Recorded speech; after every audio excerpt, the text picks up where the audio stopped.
Per començar l'experiment necessitem espelmes, un got, bicarbonat sòdic i vinagre. El primer pas és encendre les espelmes.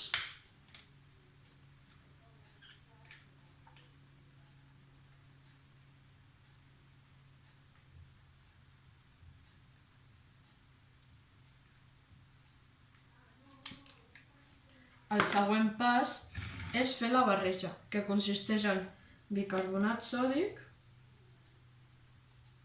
i vinagre.